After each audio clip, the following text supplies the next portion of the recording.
بانی مجلس کے حکم کے تحت آج کی مجلس اس مخصومہ اور مخدومہ مستور کی مدحت میں پڑھنا چاہوں گا جس کی حقیقت پڑھنا کسی بشر کا کام نہیں۔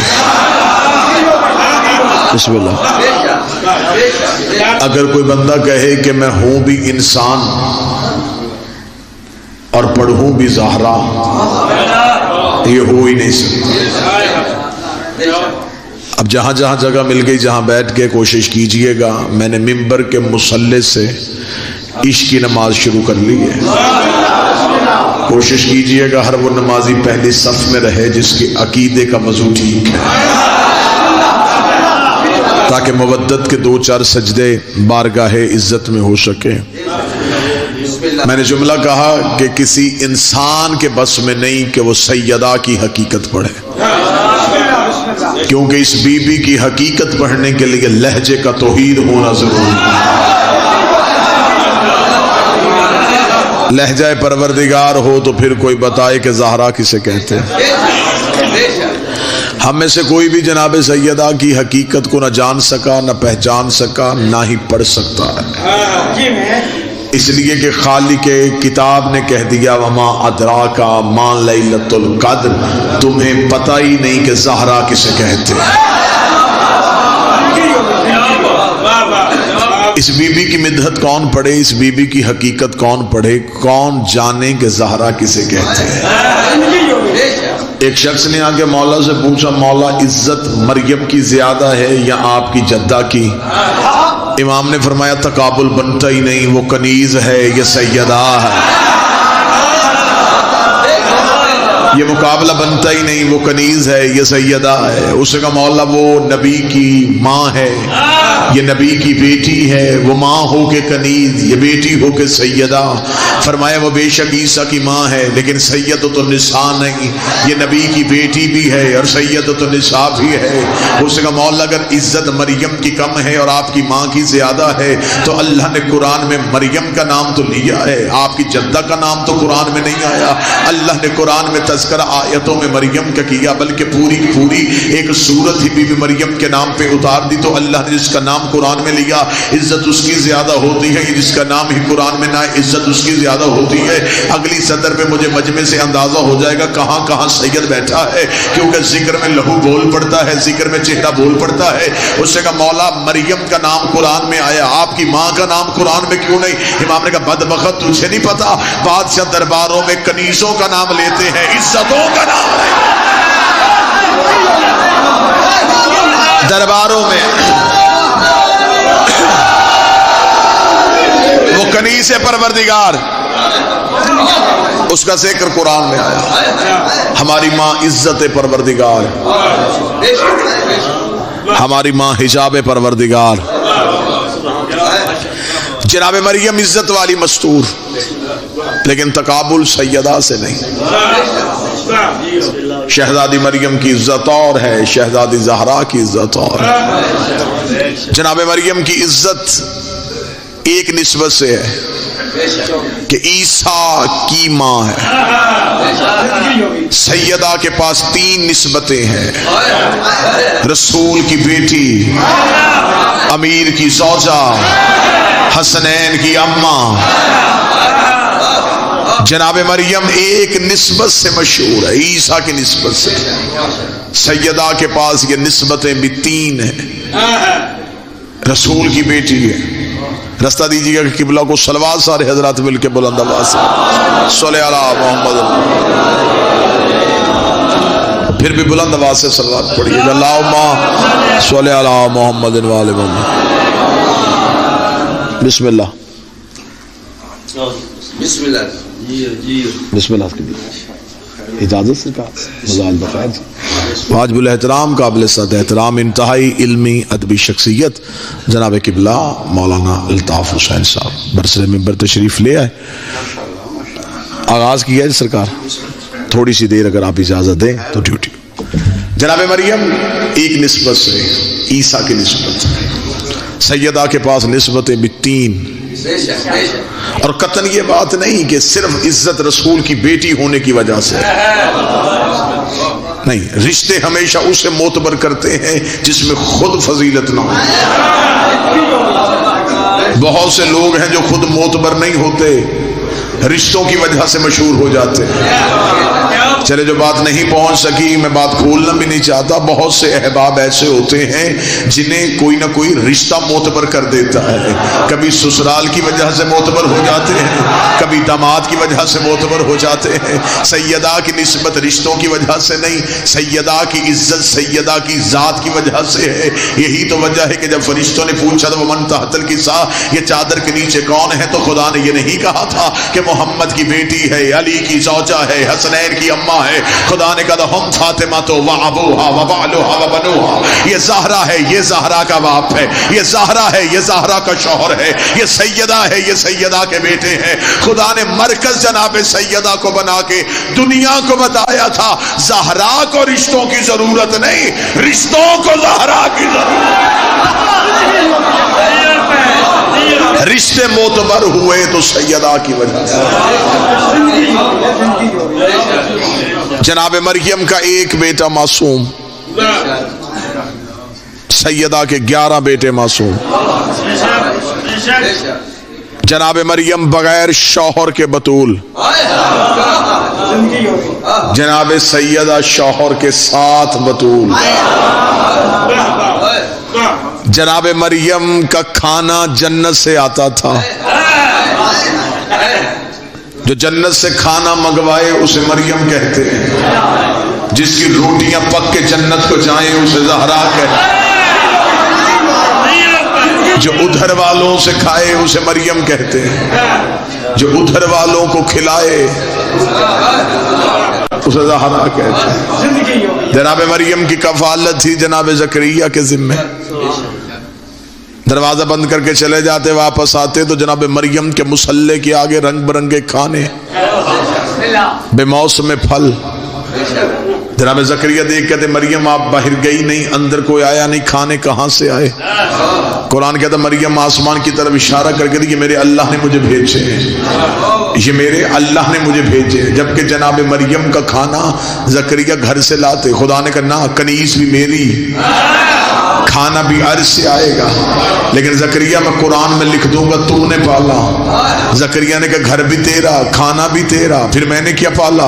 آواز پروردگاری رہے گی بھی میرے گھر میں، کھائے گی بھی میرے گھر میں، لیکن میں قرآن میں لکھ دوں گا تم نے پالا، رہے گی میرے گھر میں، کھائے گی میرے گھر میں، اور میں کہوں گا تم نے پالا، رہے گی میرے گھر میں، کھائے گی میرے گھر میں، اور میں کہوں گا تم نے پالا، رہے گی میرے گھر میں، کھائے گی بھی میرے گھر سے، میں کہوں گا تم نے پالا۔ اللہ جانے خدا کی نظر میں ابو طالب کیا تھا، فرمایا ابو طالب گھر بھی تیرا ہوگا، کھائے گا بھی تیرے گھر سے، اور میں کہوں گا ہم نے پالا۔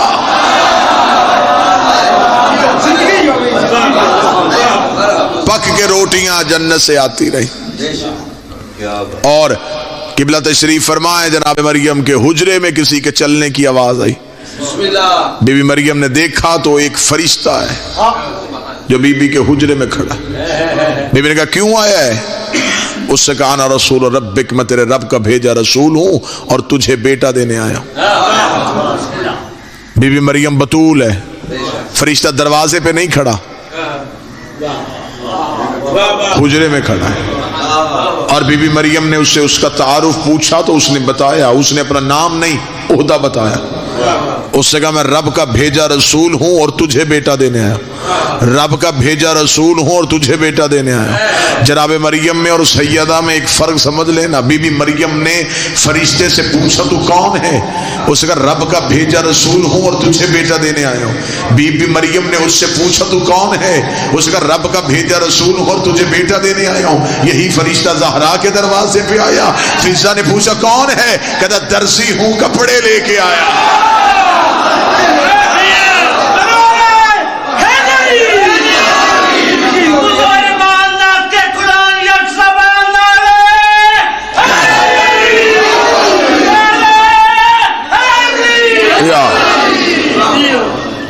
جناب مریم نے پوچھا تو کون ہے؟ تو اس نے کہا میں رب کا بھیجا رسول۔ اور یہی فرشتہ جب زہرا کے دروازے پہ آیا تو وہ خیاط بن کے آیا، درزی بن کے آیا۔ پھر کبھی فقیر بن کے، کبھی یتیم بن کے، کبھی اسیر بن کے۔ جناب مریم کو اللہ نے بغیر شوہر کے بیٹا دے دیا۔ جناب مریم نے ہاتھوں میں عیسیٰ کو اٹھایا ہوا ہے، اور قوم نے آ کے بی بی مریم پہ تہمت لگائی۔ تہمت آج بھی قرآن میں موجود۔ انہوں نے کہا مریم نہ تو ایسی، نہ تیری ماں ایسی، نہ تیرا باپ ایسا۔ یہ بغیر شوہر کے بچہ کہاں سے آیا؟ بی بی مریم سے قوم نے کہا نہ تیری ماں ایسی، نہ تیرا باپ ایسا۔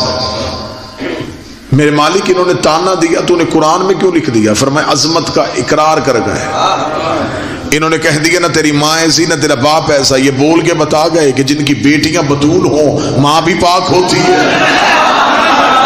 باپ بھی پاک ہوتا ہے۔ نہ تیری ماں ایسی، نہ تیرا باپ ایسا۔ یہ بغیر شوہر کے بچہ کہاں سے آیا؟ بی بی مریم نے اس فرشتے کی طرف دیکھا جو فرشتہ ابھی حجرے میں کہہ رہا تھا کہ میں دینے آیا ہوں۔ اس نے کہا نہ بی بی، گواہی میں نہیں دوں گا، گواہی تیرا بچہ دے گا۔ عیسیٰ بول پڑے۔ عیسیٰ نے بول کے کہا میں اللہ کا عبد ہوں، کتاب لے کے آیا ہوں، نبی بن کے آیا ہوں۔ اللہ کا عبد ہوں، کتاب لے کے آیا ہوں، نبی بن کے آیا ہوں۔ آ کے نہیں بنا، نبی بن کے آیا ہوں۔ اے حضرت عیسیٰ، قوم نے الزام آپ کی مادر گرامی پہ لگایا تھا، اگر آپ بول پڑے تو کہہ دیتے کہ میری ماں طیبہ ہے، میری ماں طاہرہ ہے، میری ماں معصومہ ہے، میری ماں بطول ہے۔ آپ نے ماں کا تعارف نہیں کروایا، آپ نے اپنا بتا دیا کہ میں اللہ کا نبی ہوں، کتاب لے کے آیا ہوں۔ اے حضرت عیسیٰ، آپ نے ماں کا تعارف کیوں نہیں کروایا؟ عیسیٰ نے کہا میں نے بتا دیا ہے نا کہ میں نبی ہوں، اور یہ اتنا جانتے ہیں جن کے بیٹے نبی ہوں وہ مائیں پاک ہوتی ہیں۔ جب کہہ دیا ہے کہ میں نبی ہوں، بول پڑے حضرت عیسیٰ، اور قوم نے حضرت عیسیٰ کی گواہی کو سنا اور چل پڑی۔ لیکن جس بات کا حکم تھا وہیں پہ گفتگو آ گئی۔ قوم نے حضرت عیسیٰ کا صرف جواب سنا اور قوم پلٹ گئی۔ آؤ اللہ سے سوال کرے میرے مالک، یہ تیری بطول کنیز پہ الزام لگانے آئے تھے اور واپس اپنے قدموں پہ چل کے جا رہے ہیں۔ میرے مالک ان پہ عذاب بھیج، آسمان سے پتھر بھیج، یہ مر جائیں، زمین کو حکم کر پھٹ جائے۔ میرے مالک یہ واپس زندہ کیوں جا رہے ہیں؟ ان کے زندہ جانے کی وجہ کیا؟ انہوں نے الزام لگایا تھا تیری وقت کی بطول کنیز پہ۔ عجب نہیں کہ آواز پروردگار آئے کہ عذاب آنے کے لیے تیار تھا لیکن عذاب ٹل گیا۔ میرے مالک کیوں ٹلا؟ اس لیے کہ اس قوم نے ایک کام کر دیا تھا۔ کون سا کام کیا تھا؟ مریم سے معافی مانگی تھی یا عیسیٰ کا کلمہ پڑھا تھا؟ فرمایا نہ معافی مانگی نہ کلمہ پڑھا، عیسیٰ بولا اور یہ چلے گئے۔ انہوں نے بطول پہ الزام لگایا، بطول نے گواہ پیش کیا، انہوں نے مان لیا۔ انہوں نے بطول کا گواہ مان لیا، انہوں نے بطول کا گواہ مان لیا۔ جو بطول کا گواہ مان لے وہ عذاب سے بچ جاتا ہے، اور جو بطول کے گواہ ٹھکرا دے وہ کل بھی لانتی تھا، وہ آج بھی تسلیم کر لیے ہے انہوں نے بطول کے گواہ۔ ہر چیز چھوڑ دینا لیکن زندگی میں جناب سیدہ کے حق پہ سمجھوتا نہ کرنا۔ بندہ پڑھے لا الہ الا اللہ اور اقرار محمد رسول اللہ کا نہ کرے، خدا لا الہ الا اللہ بھی واپس لے لیتا۔ بندہ نبی کی رسالت کا اقرار کرے اور علی کی ولایت کا اقرار نہ کرے تو خدا محمد رسول اللہ بھی واپس لے لیتا۔ اور بندہ پڑھے علی ولی اللہ اور بطول کے دشمن پہ لعنت نہ کرے تو اللہ علی ولی اللہ بھی واپس لے لیتا۔ مان لیے ہیں قوم نے مریم کے گواہ کو، آج تک وہ قوم بھی زندہ ہے، کہتے ہیں عیسیٰ اللہ کا بیٹا ہے، عقیدہ ان کا کفریہ ہے۔ لیکن حد ظلم یہ ہے کہ بابے کے دربار میں بیٹے ہاتھوں پہ امامے رکھ کے کہتے رہے کہ ہماری ماں سچ بول رہی ہے۔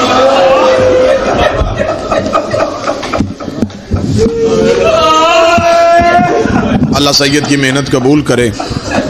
یقیناً تھوڑا اور طویل پڑتا لیکن میرے لیے انتہائی دلی طور پہ قابل احترام شخصیت ممبر پہ، میں زیادہ دیر انہیں بٹھاؤں میں یہ جسارت سمجھوں گا۔ دو بیٹے ہاتھوں پہ امامے رکھ کے بطول جیسی ماں کی صداقت کی گواہیاں دیتے۔ میرا کوئی سنی بھائی بیٹھا ہو تو میں اس سے منت کر کے کہوں گا بیٹی تو دشمن بھی خالی نہیں بھیجتا. دعا کیا کرو قدر والی چیز بے قدروں کے سامنے نہ جائے. بسم اللہ. بطول نے کہا بیٹوں کی قسم میں سچی ہوں. بیٹوں نے کہا ہمیں نانا کی قسم ہماری ماں سے. ہائے ہائے ہائے ہائے. قبلہ نے جملے کا اضافہ کیا. انہوں نے کہا صرف گواہی ایک نہیں آئی تھی, ماں نے بیٹوں کی قسم کھائی تھی, بیٹوں نے رسول کی قسم کھائی تھی. حد ہو گئی ہے. رسول کی لکھی تحریر دربار میں پھرائی گئی, ایک ایک صحابی کو دستخط دکھائے گئے. آج 3 رجب, آج پھر بطول کے گھر سے ایک جنازہ اٹھ رہا ہے. جتنے نقوی سید بیٹھے ہو ہدیہ تعزیت پیش کر رہا ہوں. آج پھر زخمی جنازہ اٹھا ہے بطول کی حویلی سے. آواز آئے گی معاشر میں, اہل معاشر اپنی آنکھیں بند کرو, میرے نبی کی بیٹی آ رہی ہے. اہل معاشر کی آنکھیں بند یا رسول کی آنکھیں کھلی, آواز پروردگار آئے گی, میرا مصطفیٰ آنکھیں تو بھی بند کر لے, میرے مالک میری تو بیٹی آ رہی ہے. تو میں جس حال میں چھوڑ کے آیا تھا اس حال میں نہیں آ رہی. بی بی آئے گی تو بی بی کا عدالت الہیہ میں آنے کا طریقہ کیا ہوگا؟ بی بی جب آئے گی ایک ہاتھ میں حسن کا تیروں والا کفن, دوسرے ہاتھ میں حسین کا تیروں والا کرتا, بی بی کے دائیں ہاتھ کے ساتھ ایک 4 سال کی بچی جس کے چہرے پہ نیلے تماچوں کے نشان. بی بی عرش کا پایا پکڑ کے ہلا کے کہے گی میرے اللہ میں نے دنیا کی کسی عدالت سے انصاف نہیں مانگا, میں تیری عدالت کا انتظار کرتی رہی. یہ کھڑے ہیں میرے بابے کی امتی, ان سے صرف اتنا پوچھ میری اولاد کا قصور کیا تھا؟ میرے اللہ میری اولاد جنگلوں میں رول گئی, میں کبھی مدینے میں روئی, میں کبھی کربلا کے جنگل میں روئی, میں کبھی خولی کے تنور میں روئی, میں کبھی شام کے بازار میں روئی, میں کبھی بغداد کے پل پہ روئی, میں کبھی قم کی پہاڑیوں پہ روئی. مسلمانوں نے سیدوں کی قبریں بھی ایک نہ بننے دی. بطول کا کوئی بیٹا مدینے, یقیناً یہ مجلسیں وہ ہوتی ہیں جس میں اہل سنت بھائی تشریف فرما ہوتے. جتنے میرے سنی بھائی بیٹھے ہو مجلس میں آئے ہو, آپ ہمارے مہمان نہیں, حسین ابن علی کے مہمان ہیں. تمہیں رسول کا واسطہ مجلس سننے کے بعد جب شام کو گھر جانا, جس مولانا کے پیچھے نماز پڑھنا, اسے اتنا پوچھنا ضرور کہ آج ہمارے چک میں مجلس تھی حسین کی, میں چلا گیا, وہاں ایک حسین کا ذاکر آیا تھا, اس نے ایک سوال کیا, مجھے صرف اتنا بتا رسول کے جنازے پہ کتنے لوگ تھے؟ کتنے بندوں نے پڑھا ہے حسین کے نانے کا جنازہ؟ اگر مولوی کہے کہ نبیوں کا جنازہ نہیں ہوتا تو اس سے کہنا چند دن بعد اس نبی کے گھر سے دوسرا جنازہ اٹھا, وہ نبی کی بیٹی کا جنازہ تھا. مولوی سر پہ قرآن رکھ کے بتا بھرے مدینے سے جنازہ پڑھنے والے کتنے تھے؟ کیا مجبوری تھی علی نے آدھی رات کو رسول کی بیٹی کا جنازہ اٹھایا؟ وجہ بتا کہ نبی کے گھر کا دروازہ کیوں چل گیا تھا؟ مولوی پھر بھی روایت پہ پردہ ڈالے تو مولوی سے کہنا حق کی بات بتا, مجھے بتا اس نبی کے گھر سے ایک تیسرا جنازہ اٹھا تھا, مجھے بتا اس جنازے پہ تیر مارنے والے کون تھے؟ مدینے میں کوئی یہودیوں کے گھر تو تھے نہیں, کوئی عیسائیوں کی بستی تو تھی نہیں, آخر نبی کے بیٹے کے جنازے پہ تیر مارنے والے کوئی نہ تھے. اگر کوئی جتنے میرے سنی بھائی بیٹھے ہو, میں حسین کا ذاکر بن کے ہاتھ باندھ کے کہوں گا مولوی ہر بات چھپا لے, اس سے صرف اتنا پوچھنا نبی کے گھر سے ایک چوتھا جنازہ ہے, نہ کوئی اٹھانے آیا نہ کوئی دفنانے آیا. 3 دن کربلا کے جنگل میں بغیر کفن کے حسین کا لاشا پڑا رہا, اور 11 محرم کو جب بہن بھائی کی لاش کے قریب سے گزری رو کے کہتی حسین میرا بڑا جی چاہتا ہے, حسین میں آخری بار تیرا چہرہ دیکھ کے جاؤں. ایک پتھروں کے ڈھیر کے نیچے سے آواز آئی زینب تیرا حسین یہاں ہے.